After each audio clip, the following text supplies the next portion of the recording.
So, here's what we're gonna do. So your graph editor for your creative project, your creative ball bounce. Everyone watching, listening, remember, you need to have one vertical bounce, one horizontal bounce, because I want to kind of challenge you and hopefully you understand the concept of what the graph editor actually does with that. So my ball is moving around right now with no graph editor working. It looks okay, but it looks like it's kind of being thrown through fluid, or it's propelling itself through fluid, right? So we want to kind of get this set. So I'm going to click on my ball, and I'm going to go to Window, Animation Editor, Graph Editor.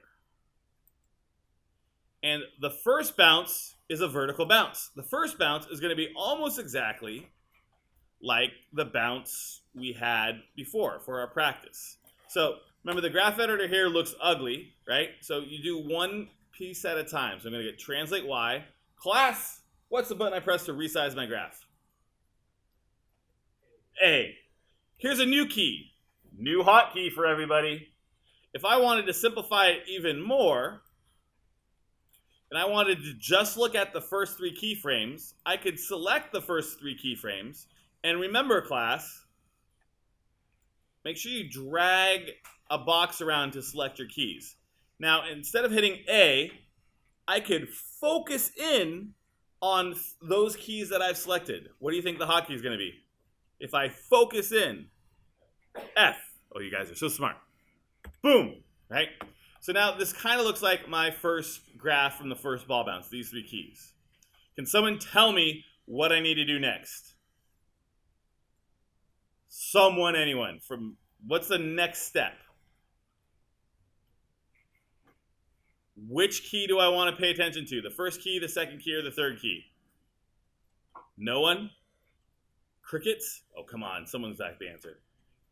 What do I do? People are just working on their own.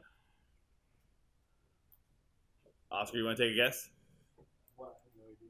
Which one do I want to focus on? Think back to the ball bounce. The bottom one? The bottom ones. Perfect. Right? So, Cole, you getting this? All right, it's going to be tricky later, right? So, I'm focusing on this bottom one first, right? Because this is the peak, and this actually reflects gravity. Like, it starts off slow, and it's ramping up. And when I break this one, oh, I just spoiled it. When I break this one, the bottom one, it's going to make this look even more like a natural acceleration, right? Who remembers what shape does the button look like to break something on my graph? What does it look like? Yeah, a V. So it looks like this, and there's really no way around it except starting to memorize that's the break one. If you hover your mouse over things, it slowly tells you, but it takes a while. But I'm just going to click on it, and you notice I get two handles. Now, some people are having trouble with this. To get to that handle, remember you have to drag, and I highly recommend dragging a box around the key and then dragging a box around the handle. If I try to click on that button, that handle is so small, I didn't click on the keyframe there, I clicked on the entire line. So you want to make sure you just get the practice of dragging a box around it and then dragging a box around the handle. Now what do I do to move the handle? What button do I press? What do I do now to move the handle? I've selected the key, I've selected the handle. What do I do? Crickets again. Shout it out. Let's see. Who should I call? Is it Ella? What do I do now once I've had this handle selected? Huh? Middle mouse button. Okay, I'm going to middle mouse button.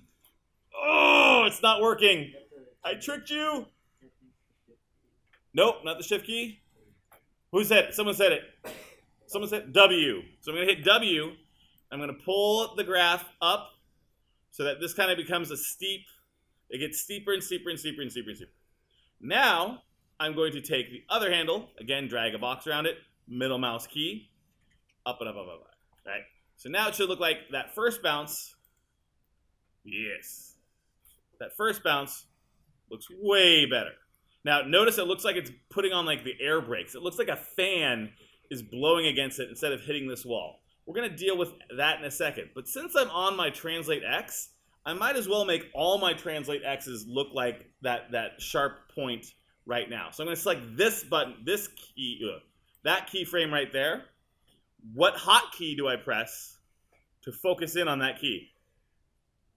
F. Someone said it over there. Thank you. People that are volunteering the answers, thank you. Now I'm going to click on this this thing right here, my little V. It's called breaking tangents. I'm going to stop playing for a second. Stop playing. There. I'm going to take this guy. I'm going to break it.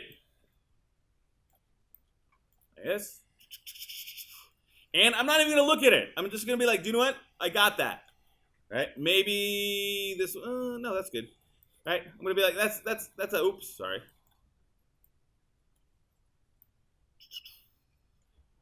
So I got that one. And then I got one more all the way down here. So I'm going to select this guy, break it. So I'm not even looking at him. I know what the general shape of my bounce should look like. So I'm just kind of doing it for each one. That kind of comes here. And I have this one. I don't have to break it because it's the last one, but I'm going to pull it. Oh, grab the handle. I could break it just for good measure. I'm going to pull that one up too. Even though it's not really bouncing, but it's going to accelerate because it's going off the ledge. Now I've got one more problem here. Does that look like that nice natural curve? Does this one look like that nice natural curve? What do I have to do to that one and that one right there? Erase them. Get rid of them. So I'm going to drag. Make sure you drag a box. Because look, if I try to click on it, I think I've selected it. I selected my line, not the keyframe. Oh no. They're gone forever. No, they're there. So I drag a box around it, and then I press delete. And now that looks nicer and prettier. Same thing here. Delete. So now when I play, bounce. My vertical bounces look great. My horizontal bounces, not so great. Let's see. So now I need to go to a new graph. Christian, which graph do I want to go to now? Translate which? X. The red one. How do I know it's the red one? Because the arrow is red, and that's the direction I was pulling it. If I was pulling on the blue arrow, then I could go to translate Z. See how they're color coordinated? They planned that. So I'm going to translate X here, and I'm going to do a similar situation, right? So I got to figure out where my bounces are. Usually the bounces are a peak or a valley. So with translate Y, I almost forgot something about translate Y. I forgot one more thing. We'll go back to that in a second. This one's a trick question right here. We'll go back to that. So for translate Y, we focused mostly on the bottom peaks, right? For translate X, I'm going to need to focus on a top peak. So instead of letting, like translate Y, the top hump is a curve, but translate X, that top hump, this thing right here, that's bouncing off the wall. So I need to make that a spike. I need to make that a spike. Now it doesn't have to be as curvy as these because the horizontal one isn't being as affected by gravity as much as translate Y is. So if this is a straighter line, that's okay. But I'm still going to grab this center peak here. I'm going to break the handle. Is everyone watching? Because this is slightly different. It's the same concept, just looks different. I'm going to pull this handle. I'm going to pull this handle until those become a peak. Now the problem is I have all these extra keyframes. So it's going to look funky. So I'm going to delete those keyframes, just like Mo said. And then I'm going to straighten this out to kind of give it a consistent, oops. I'm going to do this. So now let's look at the side. Now let's look at it hit the side ball. So if you've already done a squash and a stretch, you might need to reposition it slightly after squashing and stretching, which is why you do it last. But now bounce, boom. Does that look better or worse? Better. Way better. Now, the problem is it barely touches the wall. So what I could also do is I can just take my wall here. I'm going to move it in. Where's that bouncing point? Boop. Ah, it hits the wall. We're good. Bounce, bounce. And now, it's almost hitting here. I'm going to fix that in a second. Right? Like I said, remember the basketball hoop problem? Everyone look at my screen. Look at my screen. Right? Now that I've dealt with the graph editor, is the ball really hitting the wall there? right? Or the floor, or this plank. Is the ball hitting it? Not really, right? So remember, you're not constrained by the rules of reality here in Maya, so you can just slide the object you wanted it to bounce over a little closer, right? So now, boom, boom, boom. I might need to move this guy over. And then, going back to my ball, translate X. I'm going to need to break this guy, because that's where it's going to bounce off of this wall. And that is right here. I'm going to pull that one this way, and that one this way. And then I'm going to have to delete a lot of these other ones. So the whole trick to this situation is you've taken what you've learned from the basic ball bounce, and you've taken what you've learned from the modeling exercise that I did, and now you're just putting it into a creative situation. The only thing different and new is that you're going to have to break some handles on the X or the Z. I don't need to have any on my Z right now because it's not moving in the Z direction. I'm going to be breaking those handles to have these spikes maybe going upward, right? Translate Y, all the spikes were going downward. Except for one place. Where's that place? Right here. What's happening here, class? What's the ball doing right here, class? Huh? Say it louder. It's hitting the ceiling, right? So at this point, I'm going to have to use this handle, and I'm going to break it a little bit to kind of emphasize that bounce. So if a ball is bouncing, if there's a keyframe where the ball is bouncing, you need to give it a little bit of a break, a spike, to reflect the impact of it going on. Oh, come on. Handle, handle. There you go. Okay. Let's see how this is looking now. Do you remember what it looked like before? I do. But do you? So this is what I'm going to be looking for when you turn it in. Does it reflect this bouncing thing? Let's see. Boom, boom. Yes. Way better. It doesn't do any of the stuttering. It looks like it's actually hitting the wall. It's great. Now I would go along and doing squashing and stretching, but I'm not going to review that right now. I'm just going to let you guys get some time to work. But now that I have the graph editor done, now I would do I would maybe tweak the graph editor a little bit more. Like, this is looking a little weird. I need the ball to go up a little higher, right? Going from that angle to this angle is a little unrealistic. So I would tweak around a little bit with the controls and then go to squashing and stretching. All right. Questions? Mo, you had a hand up. Good? All right. Go ahead and get back to work. I'm going to float around and help you guys. Okay. So what I wanted to remind you guys with squashing and stretching is you still need normalizing keyframes, right? Remember, when the ball is moving slow, you don't want to have it stretch, which is why when we did the single ball bounce, we kept it from stretching until we hit frame 4. Because then once it hit frame 4, it started picking up a lot more speed, and that's when we wanted it to stretch, right? So I also want to say this as we're getting along with the, I should go backwards. As we're getting along with the creative ball mounts, I'm grading you on the following. How well the ball bounces, if there's evidence that you use the graph editor, so you've done those peaks and valleys like I showed you before, that there is squashing and stretching, I'm really focusing most of the grading on the ball bouncing. And then that you can make something, right? So you've mastered the idea of taking an object, scaling, moving, and rotating it to some degree to make it work for you. That's all I'm grading you on. So if someone's like, oh, my soccer goal doesn't really look like a soccer goal, or my basketball hoop looks imperfect, I'm not grading you on that this time. But it's fun to do, and I'm glad that you have that perfectionist instinct. And if you're done, by all means, try to make it as awesome as possible. But I'm really focused. I want to make sure I've said that. I'm really grading you on the ball bouncing and just that you have something there. So like I said, the world I'm giving here, that has demonstrated I can move something, I can scale it, and I can rotate it. Right? So even though it doesn't look like anything real, I've demonstrated I can do that. Okay. That being said, let's talk about squashing and stretching. So this is why I like to do it in this order, because now I've kind of nailed the ball moving. And squashing and stretching is that nice little relish. Now, the other thing you want to ask yourself is, do I want to make this look like a cartoon, or do I want to make this very realistic, right? And that answer is going to be how much stretch and how much squash do you give it, right? So keep that in mind. So if you want it to look more cartoony, give it some nice, good, exaggerated stretches and squashes. If you're trying to make this look more like a game, give it some stretch still, but just not nearly as much. All right. Okay, so here's what you got to do.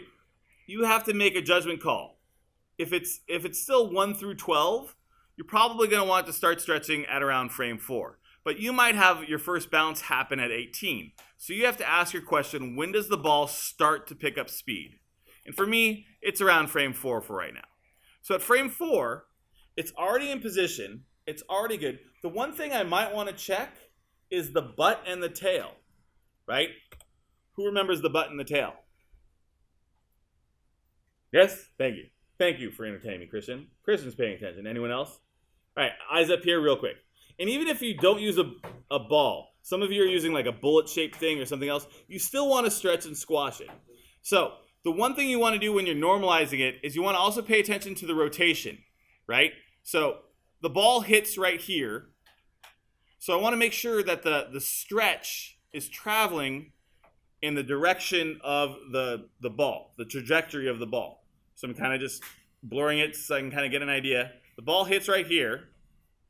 So I want my normal position, or the butt of the ball, to kind of aim towards that contact point. So I'm going to need to rotate it. So at frame 4 here, I'm going to kind of pull it down a little bit more so that when I start to stretch it, the stretch follows the trajectory of the ball.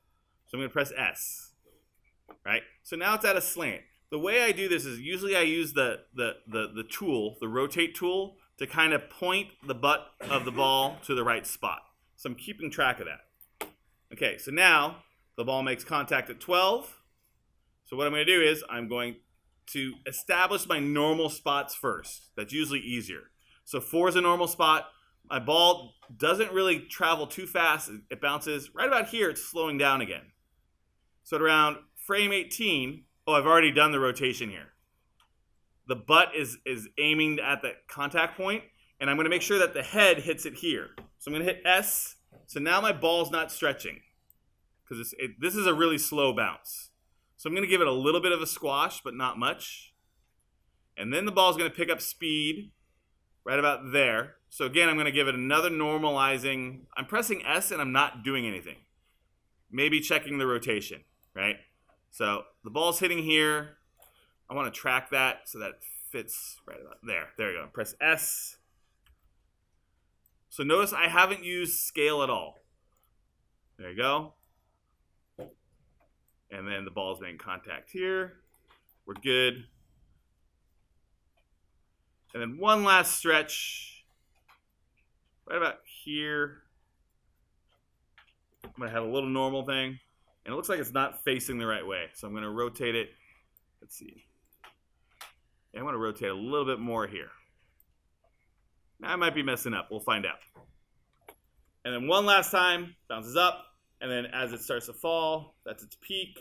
It's going to de-accelerate, continue on right about there. And I'm going to stretch it at the end. All right. Now I'm ready to, so I actually went through and rotated it so that the head or the butt of the ball is facing the trajectory. That's going to make it easier to stretch.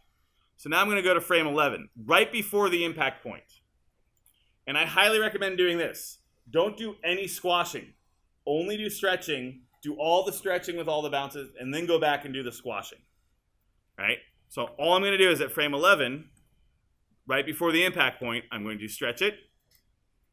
And remember, when you stretch something, you want to skinny it as well. So I've pulled out the green, and I'm going to pull in the blue and the red. Something like that. Perfect. Press S. Don't forget to press S. I'm going to squash later. And I'm going to stretch it again. And I'm going to pull those in. Press S. That does it. It does rotate. Sweet. I'm going to squash it here, but I'm not going to stretch it here. I'm going to give it a little squash there. So I'll come back and do those two. The ball's picking up speed again. And so right here before this impact point, I'm going to stretch it. And because I rotated it ahead of time, the ball is actually facing where I want it to be. So the stretch is actually looking in there. Then I press S. So little stretch, squash. It looks like I need to rotate this more over. So that's my squash. And then right here, I'm going to rotate it E. E. Let me give it a little bit of the stretch here. Press S. Now it's coming up here. Bonk. So again, keep the stretch. I will be squashing momentarily. And now here I didn't rotate it towards this wall. So I'm going to rotate the butt here. And then at scale, pull it in, over, over. I might have made that one too skinny. Bonk. And now, right here, just a little bit. Oop, too much. Again, how much you scale and squash depends on you and your style. But do definitely have it. And then did I rotate it? Let's see. Yes, I did. And then it's going to get stretchy right about there. Now, if you did some squashing and stretching and messed up, and you like the way the ball's traveling, you can go to the graph editor. I'm going to show you how to do that in a second. You can go to the graph editor, and you can delete just the scale information, and you can re-squash and stretch it. So if I like the way my ball's traveling, but I messed up on my squashing and stretching, nice. Let's do a little stretch there, just a little.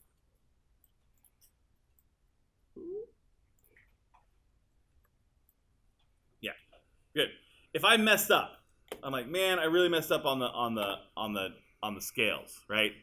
I can go to Window, Animation Editor, Graph Editor, and I could just select my scales, scale X, scale Y, scale Z, and I can go through and just delete that. If I delete this, I'm going to do it. Don't talk me out of it, guys. I'm going to do it. I'm going to do it. Right? My ball is still bouncing the way I had it before, the way I liked it. Okay? But there's no information there. Don't worry, I can, let's see, undo. Undo. There's my scale, and yes. And my scale and stretch is still there. Sweet. All right, last thing I need to do is squash it. Okay, so squashing is at the impact points. Again, if you're cartoony, squash it a lot. If you're not cartoony, squash it a little. So again, I'm just going to, at my squash points, you should always squash at any point of impact. So I'm going to take it, pull it down, and now I'm going to pull these out. Like so. Now, be careful when you squash something, it lifts it off the impact point. It lifts it off the ground. So you might need to push it down a little bit more again. And it's okay if you push it into the object. That actually makes it look like it's getting smushed or squashed even more. So that's okay if you kind of pull it into the object a little bit. It's, again, another nice exaggeration for effect. It comes up here. And again, this point. 2, 4. And I'm going to squash. And I'm going to stretch it. Remember, when you squash it one direction, make sure you stretch it in the other two. And then double check its position. Yes. All right. So now this looks much like a, oops, I didn't have a normalizing keyframe here. So I'm just going to stretch it a little right here. Did everyone see that problem? Did you guys see that? I had no normalizing keyframe. So it went from stretch here and started squashing before it even hit. So I'm going to fix that by going to the frame before it and giving it a little stretch.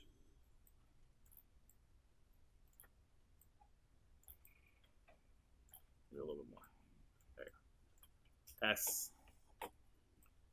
Bonk. And then I do need to get it back to normal after it leaves. So I messed up on this wall one. It's okay.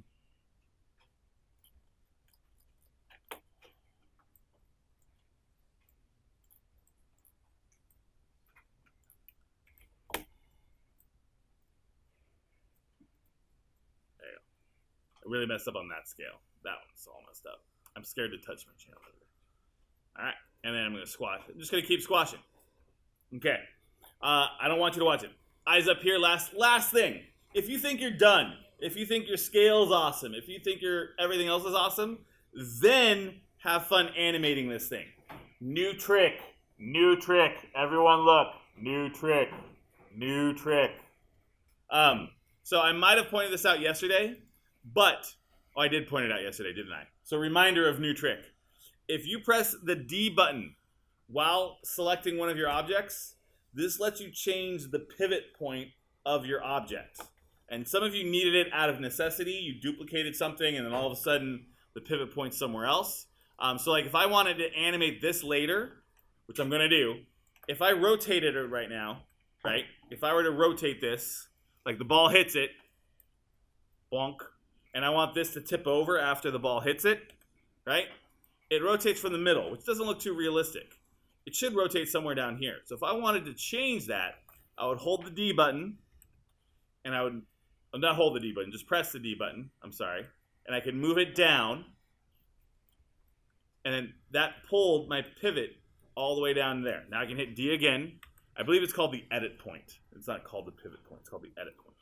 And now, it'll rotate off that axis. So now I'm going to, right when the ball hits it, I have my block selected here. I'm going to press S. And then as the ball falls away, I'm going to make it fall over. So now I'm going to rotate it back. Boom. And press S. So now it does this. Boom. Right? And I can go even crazier. Right? I can make it look even more realistic by giving it a few, like, I can kind of pull it back up. S. Pull it back down. S. Right? And now I can get it to do, right? I can maybe even do the next one even smaller. So if you get your ball bounce down, you get your scale and your squashes down, right? Your stretches and your squashes down, then think about animating your scene and have fun with it. You can always kind of add one. That's how Ryan got to, I'm assuming that's how Ryan, you listening? Not you, Ryan, I'm sorry. Other Ryan. Ryan Philbin from last year? Is that what happened with this project? You finished early and you just kind of started going crazy?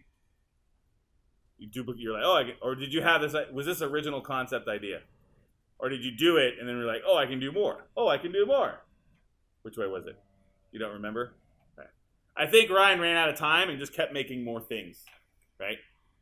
So if you're done, right, you can just animate more and more and more. Okay? Questions? All right, so at about like 12:05, 12:10, I'm going to go over how to export and how to play blast and turn in your assignments. And you're going to have the rest of the period to work, except for that one little instructional point. So go ahead and keep working. Some of you are nearly done. Some of you have got to get caught up. Neighbors help neighbors. Do all that good stuff. So real quick, one last lesson on how to do a play blast. We've done this is our third play blast. So I want to just make it clear on how to do it one more time. You're going to call this one Creative BB, Creative Ball Bounce, _Creative BB _ last name. I will leave that up here and visible. It's in yellow. I'll put it in the lower right hand corner so you guys can see it. There we go. Yes, yes, yes. All right. The first thing you want to do is when you're ready, you're going to hit Command S, file save, right? File save scene. And you want to make sure it's framed nicely, right? So if you're not done yet, don't sweat it. You can go ahead and animate and go crazy. If you feel like you are done and you're like, oh, what am I going to do for the rest of the period? Go ahead and animate more stuff. Hit play. You want to make sure that I can see squashes and stretches and evidence of your graph editor.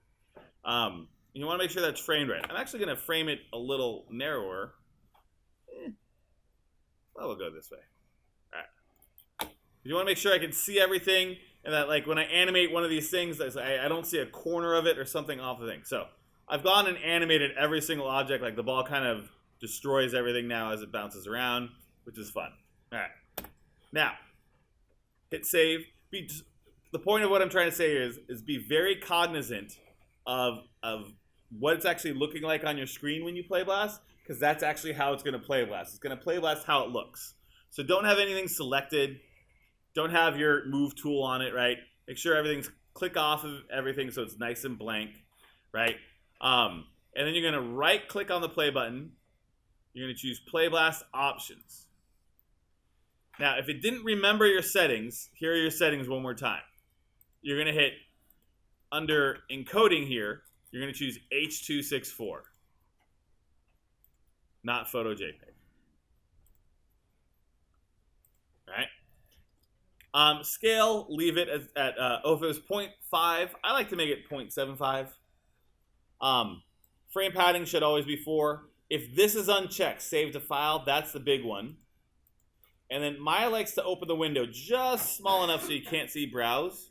So you want to pull it open so you can see browse there. And you don't rename it here. You're going to want it, your instinct is going to be type in a new name here. Don't do that. Hit browse and hit desktop over here. And you're going to go to 4 underscore creative BB underscore last name. 4 underscore creative BB underscore last name. I'm at my desktop. I hit save. Then I can hit play blast. It's going to my desktop. Later, we're going to make a folder called play blast. If it play blasts really fast, that's okay. It's because it's processing. You can hit play here just to make sure. Now it's a quality movie. You can send it to me wherever. Go ahead and close it.